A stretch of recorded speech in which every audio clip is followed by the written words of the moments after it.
বন্ধুরা, swing trading এর জন্য আজকের স্টক পুনাওয়ালা ফিনকর্প। এখন দেখুন, এই স্টকটা আমি চুজ করলাম কেন, আর এই স্টকে এন্ট্রি নেওয়ার সময় এসছে কিনা, এগুলো নিয়ে আগে একটু আলোচনা করে নিই। তারপরে না হয় সুইং ট্রেডিং নেওয়ার কথা বলবো। তো আমরা 2025 সালের একটু আগে থেকে যাই, মানে 24 সালের ডিসেম্বর থেকে। দেখুন, 24 সালের এই যে বা নভেম্বর, এই সময়টাতে মানে 28শে নভেম্বর দাম কত ছিল? 371 টাকা। তারপরে দেখুন একদম ক্রমাগত দাম কমছে, একটুখানি আপ গেছে, তারপরে আবার দাম কমছে, কমতে কমতে একদম 269 টাকাতে এই শেয়ারের দামটা এসছিল।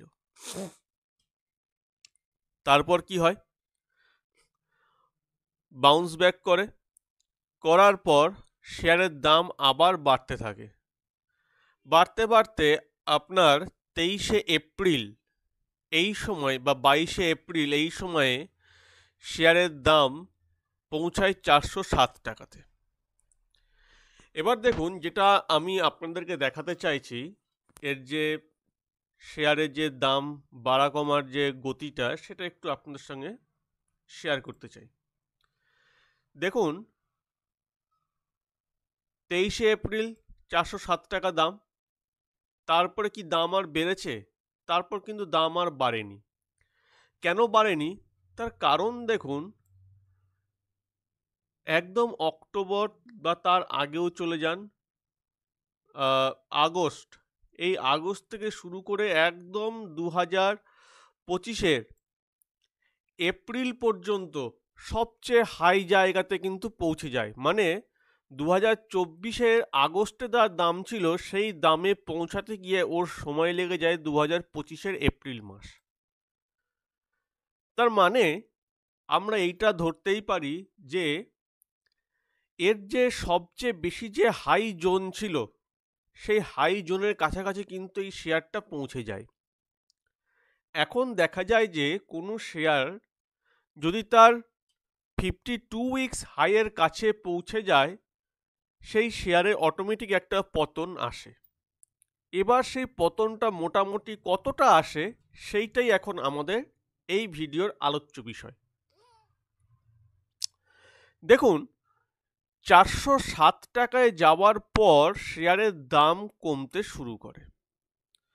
ফার্স্ট যায় 338 টাকা, তারপরে আরেকটু দাম কমে, কমে যায় 361 টাকা। তাহলে আমরা কি দেখতে পাচ্ছি?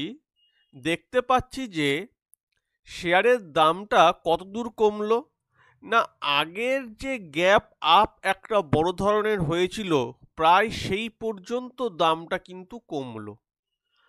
গ্যাপ আপ কোথায় হয়েছিল দেখুন, এখানে দেখুন কত দাম আছে, 365। নেক্সট ডে 15ই এপ্রিল কোথায় গিয়ে যায়, কোথা থেকে খোলে শেয়ারটা?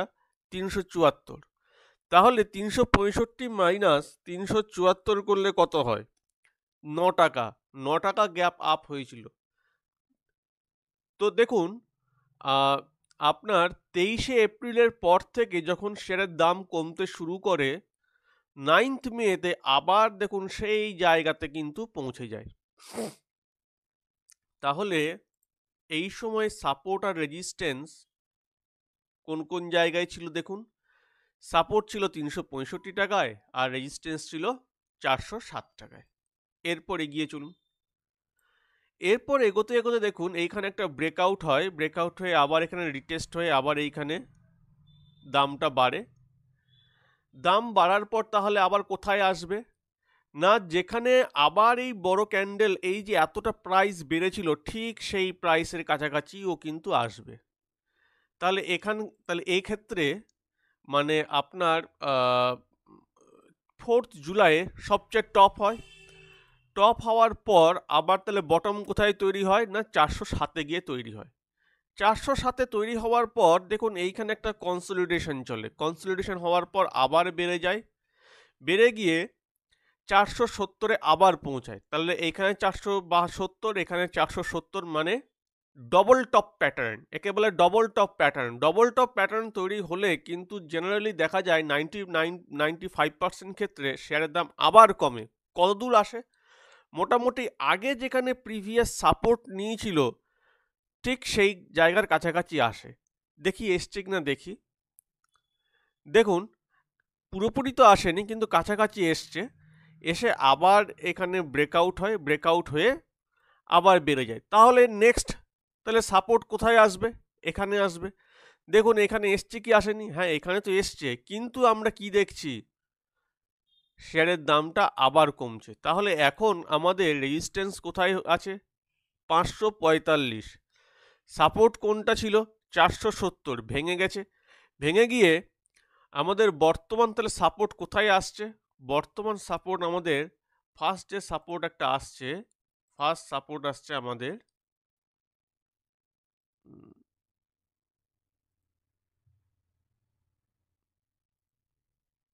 425।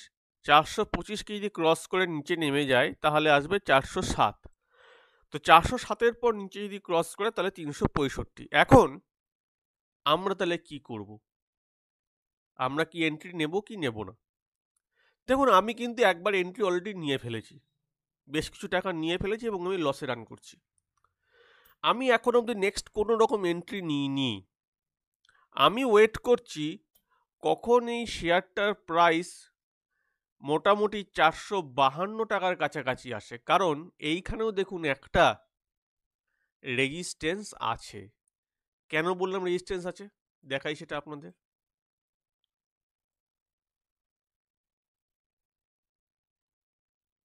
কালারটা চেঞ্জ করে নিই।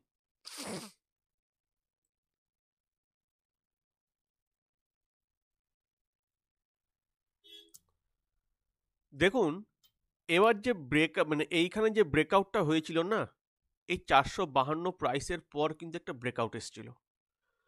তাহলে আমরা ধরতেই পারি যে এখানেও একটা 452-র পর একটা ব্রেকআউট আসার সম্ভাবনা আছে।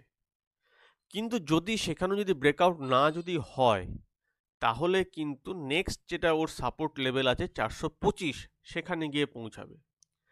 তাহলে আমরা কি করব? আমরা প্রথমে দেখব যে 452-তে এসে বা 449 এই জায়গাটাতে বা 50 এই জায়গাটাতে এসে শেয়ারে আবার কোনো একটা গ্রিন ক্যান্ডেল তৈরি হচ্ছে কিনা। যদি দেখি যে হ্যাঁ একটা গ্রিন ক্যান্ডেল তৈরি হচ্ছে, তার মানে একটা সিগন্যাল আমাদের দিচ্ছে যে এইখান থেকে একটা বুলিশ সিগন্যাল আসার সম্ভাবনা আছে। তো তখন আমরা কি করব না, এই 452-তে আবার কিছু শেয়ার আমরা কিনবো, মানে আমি তো কিনবো। কারণ কি? কারণ আমি যেহেতু একটু বেশি প্রাইসে কিনে ফেলেছি অলরেডি, তো আমি কিনে এখানে অ্যাভারেজ করব। কিন্তু পুরো আমার ক্যাপিটাল এখানে কিন্তু ইনভেস্ট করব না। আমি আবার নেক্সট ওয়েট করব যে কখন এটা আবার নিচের দিকে আসবে সেটা দেখার জন্য। যদি দেখি যে নিচের দিকে আসছে, তাহলে নেক্সট আমরা 425 এই জায়গায় রিটেস্ট লেভেলে আমরা আবার এন্ট্রি করব। তো আমার মনে হয় না যে 407-এর জায়গায় আর এই শেয়ারটা যাবে বলে। কারণ এই শেয়ারটা অলরেডি অনেকটাই হাই, 445 থেকে যেহেতু আসছে, তো আমার মনে হয় না 407-এ যাবে বলে। তো যদি যায় তখন তখন আমরা সেরকম করে ব্যবস্থা নেব। তো আমার আশা যেটা সেটা হচ্ছে যে শেয়ারটা 451-52-র কাছাকাছি একটা রিটেস্ট দেখাবে এবং আমাদের একটা বাইং অপরচুনিটি তৈরি হবে বলে আমি মনে করছি। তো তাহলে আমি তাহলে কখন কিনছি? ফার্স্ট আমি কিনছি যখন আমি দেখব যে 451-52-তে একটা গ্রিন ক্যান্ডেল তৈরি হয়েছে, তখন আমি কিনবো। কারণ তখন আমি আশা করতে পারি যে এখানে আরেকটা ছোট্ট একটা ব্রেকআউট আসবে, ব্রেকআউট এসে এইখানে একটা রিটেস্ট হবে, রিটেস্ট হয়ে এটা আবার বেরিয়ে যাবে। কিন্তু যদি না বেরোয়, তাহলে আমি নেক্সট রিটেস্টের জন্য ওয়েট করব 426-27-এর কাছাকাছি। যদি না বেরোয়, তখন আমি 407-এর কাছাকাছি রিটেস্ট ওয়েট করব। যদি না বেরোয়, তখন আমি আর কিনবই না। তার কারণটা কি? তার কারণ এরপরে বোঝা যাবে যে শেয়ারটা রিসেশনে চলে যাচ্ছে, তখন আমি চুপচাপ হোল্ড করব। তার কারণ কি? তার কারণ এই কোম্পানিটা খুব ভালো কোম্পানি। যদি আপনারা যদি অপশন ফিউচার যদি বুঝতে পারতেন, তাহলে এর একটা ইন্স্যুরেন্স কি করে করানো যায় সেটা আমি আপনাদের দেখাতাম, কিন্তু এখানে আমি আপনাদের সঙ্গে সেটা শেয়ার করতে পারছি না। ইনফ্যাক্ট আমি নিজে তো আমি করতে পারবো, কিন্তু আপনাদের সঙ্গে শেয়ার করতে পারবো না, কারণ ওতে একটু রিস্ক বেশি থাকে। তো যাই হোক, তো যেটুকু আমার বলার চাইলে আপনারা স্টপ লস লাগাতে পারেন, লাগিয়ে আপনারা বেরিয়ে যেতে পারেন, কিন্তু আমি বেরোবো না, আমি এটাকে হোল্ড করব, কারণ আমি আশাবাদী যে এই শেয়ারটা এই খুব বেশি কমলে 425 বা 407-এর কাছাকাছি আসবে এবং তারপরে এটা আবার বেরিয়ে যাবে। তো আপাতত ওয়েট করুন, বা আমিও ওয়েট করি যে কখন এটা আমাদের বাইং লেভেলের কাছাকাছি আসছে সেটা দেখার জন্য। আর বাইং লেভেলের কাছাকাছি আসলে আমরা আবার কিনবো, কিনে এখান থেকে একটা বড় একটা প্রফিট করার চেষ্টা করব। তো ভিডিওটা যদি ভালো লেগে থাকে তাহলে অবশ্যই লাইক করুন, কমেন্ট করুন, শেয়ার করুন, আর আপনাদের মূল্যবান মতামত কমেন্টের মাধ্যমে জানান। ধন্যবাদ।